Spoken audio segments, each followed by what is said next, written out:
আসসালামু আলাইকুম রহমতুল্লাহ। আজ আমি তৈরি করব চিকেন কোফতা।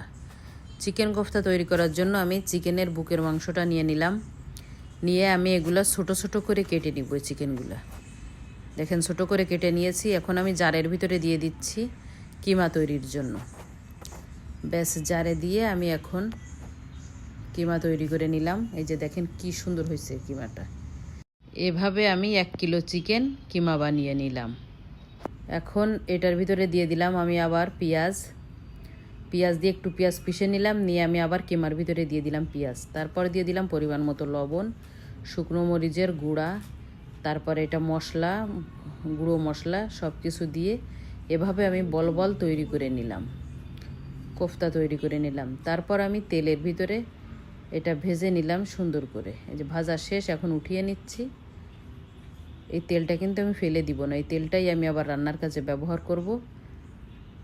ব্যাস আর একটা কড়াই বসায় দিলাম, দিয়ে আমি ওই তেলটা দিয়ে দিলাম কড়াইয়ে। তারপর দিয়ে দিলাম যত বাটা মশলা, দিয়ে দিলাম পরিমাণ মতো লবণ, হলুদ, তারপরে শুকনো মরিচের গুঁড়া, তারপরে দিয়ে দিলাম টক দই। দিয়ে আমি ভালো করে মশলাটা কষিয়ে নেব। তারপরে দিয়ে দিলাম 2টা টমেটো কেটে। আমি আবারও ভালো করে মশলাটা কষিয়ে নিলাম। নিয়ে তারপর অল্প করে একটু পানি দিলাম, দিয়ে মশলাটা আমি আবারও কষাবো।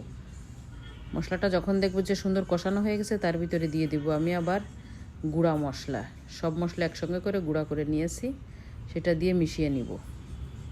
ব্যাস মশলা কষানোর শেষ, তেল উঠে গেছে। এখন আমি দিয়ে দিচ্ছি মশলার ভিতরে আলু আর ওই ভেজে রাখা কোফতাগুলা দিয়ে আমি এখন এই 2টা একসঙ্গে আবার ভালো করে আমি কষাবো।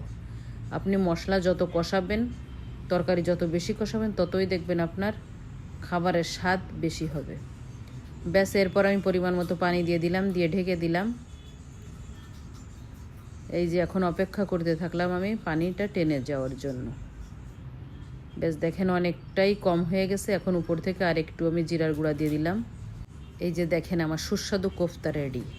কেমন হলো সবাই জানাবেন, আর ভালো থাকবেন সবাই। আল্লাহ হাফেজ।